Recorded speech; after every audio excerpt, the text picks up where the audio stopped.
اقرأ باسم ربك الذي خلق. بالأمس قلت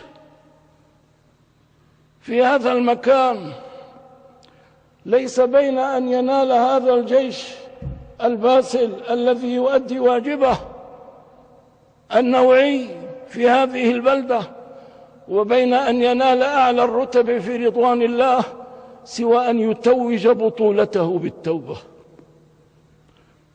سوى أن يتوج بطولته بتنفيذ ما أناط الله بكيانه وعنقه من الواجبات، سوى أن يلتزم بأوامر الله وينتهي عن نواهيه جهد الاستطاعة. قلت هذا، والعجب الذي لا ينتهي أن في الناس ناسا ضاقوا ذرعا بهذا الكلام، ضاقوا ذرعا بهذا الكلام، وكأنهم يحبون أن يبقى العاصي عاصيا، وأن يبقى التائه تائها، وأن يبقى الشارد شاردا، وكأنهم يرغبون ويتمنون أن لو لم تبلغهم نداءات الله عز وجل القائل: توبوا إلى الله توبة نصوحا. ربنا ينادي عباده يدعوهم إلى التوبة، وفي الناس ناس يضعون ما بين نداء الله وآذان هؤلاء التائهين الحجب. لماذا يا إخوة؟ لماذا أيها الإخوة؟ لماذا تظنون على واحد مثلي أن يرحل إلى الله بمثوبة هداية واحد فقط هداه الله بسبب تذكرة ذكره بها، فكان ممن قال عنهم رسول الله صلى الله عليه وسلم: لأن يهدي الله بك رجلا واحدا خير لك مما طلعت عليه الشمس أو غربت، وفي رواية: خير لك من حمر النعم. عباد الله، أصدقكم الكلام، عندما أتلقى عن طريق الهاتف أو بشكل مباشر حديثا لإنسان يعرفني على نفسه وغصة البكاء في حلقه، يخبرني أنه كان تائها ثم اهتدى، يخبرني أنه كان يخب في ظلمات الجهل والجاهلية ثم رعوه، هل تعلمون كم هي الفرحة التي تغمر كياني؟ والله الذي لا إله إلا هو، لو سيقت إلي كنوز الدنيا كلها بكل ما فيها من متع لن تبلغ فرحتها فرحته.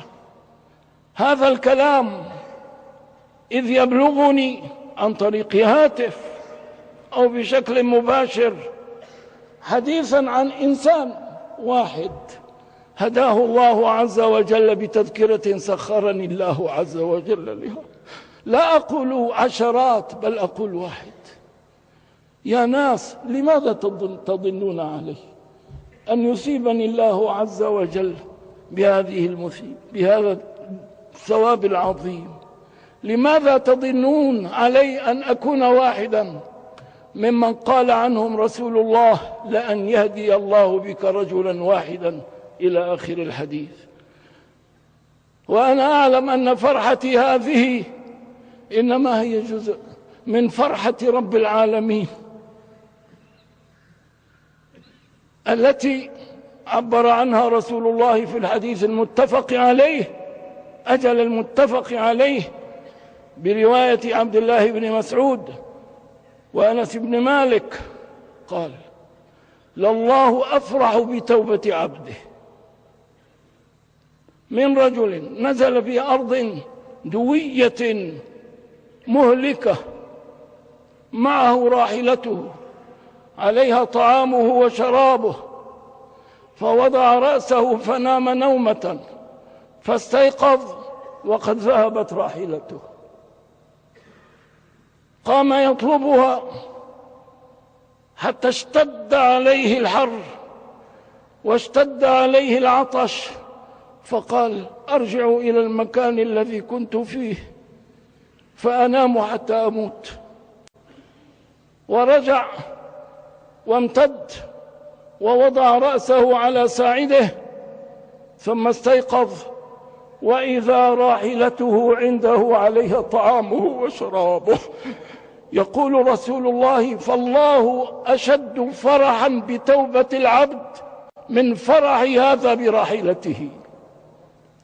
وأقول إخواني التائهين الشاردين من القيادة، من الجيش، من المسؤولين، انظروا يا عباد الله، كم يفرح الله بأوبتكم إليه، كم يفرح الله بعودتكم إليه، كم يفرح الله باصطلاحكم معه. ألا فانضوا تحت رحمة الله بالتعرف على الله. تعرف على الله في الرخاء يعرفك في الشدة، تعرف على الله في الرخاء يعرفك في الشدة. أقولها اليوم وسأقولها غدا، وأحتسب أجري في ذلك عند الله، راجيا